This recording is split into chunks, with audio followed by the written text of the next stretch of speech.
Join me as I take on the challenge of creating my dream tulip garden using acrylic paint. Let's see if I can bring my vision to life. I have always been fascinated by the idea of designing a beautiful tulip garden, but I know it can be a bit overwhelming, especially when it comes to choosing the right colors and combination. Many of us have been there staring at a blank canvas, or in the case, a blank garden bed, wondering where to start.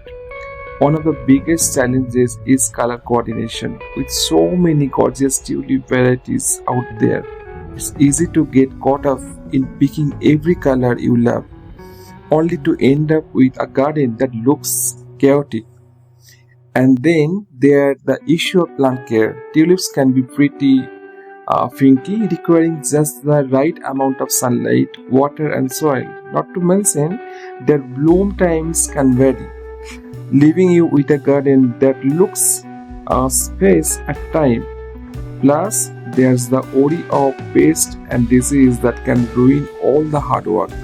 And let's not forget about planning the layout. Do you go for a symmetrical design or a more organic, free flowering look?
Tulips come in a stunning array of shapes, size, and colors. From vibrant colors and oranges to soft pastels and pure whites, the options are endless. When it comes to color pastels, you can opt for a classic monochromatic scheme or mix and match different hues to create a unique look. Acrylic art can be a game changer here, allowing you to visualize your design before you even start planting. You can experience with different layout, see how different color works together, and get a sense of the overall flow of your garden. As I started brainstorming ideas for my dream tulip garden, I began to think about the types of tulips I wanted to feature. I love the idea of combining different varieties like the classic red emperor with the more exotic parrot tulips, and then the fun of choosing a color scheme. Do I go for a bold pink look or something more subtle and soft? With acrylic art, I can play around with the different designs, testing out different patterns and layout until I find the perfect combination. Here's a stunning acrylic art piece that illustrates the dream tulip garden I have been envisioning. As you can see, it's featuring a beautiful mix of tulip varieties in a vibrant color palettes. The design is playful yet elegant and just cannot wait to bring it to life. The best part is this art piece is not just a pretty picture, it's a functional design plan that I can use to guide my planting and care. In this art piece, I have included a variety of tulips in different colors and bloom times, ensuring that there are always something in bloom. I have also considered the mature size of each plant, leaving enough space to them to grow and thrive. And of course, I have added some beautiful garden accent like a maneating stone path and a few strategically planted garden statues. Recapping, we have talked about the challenges of designing a beautiful tulip garden. From color coordination to plant care, we have also explored the different type of tulips, color palettes, and how acrylic art can be used to visualize the plan your garden layout. The end result is a stunning design that not only looks amazing but also brings joy and satisfaction. If you had any experience with creating your own tulip garden, I would love to hear about them. Leave a comments below and let's chat. And if you are looking for more gardening tips and inspiration, be sure to check out my other videos. Thanks for joining me on this creative journey, and I will see you in the next video. Thank you very much.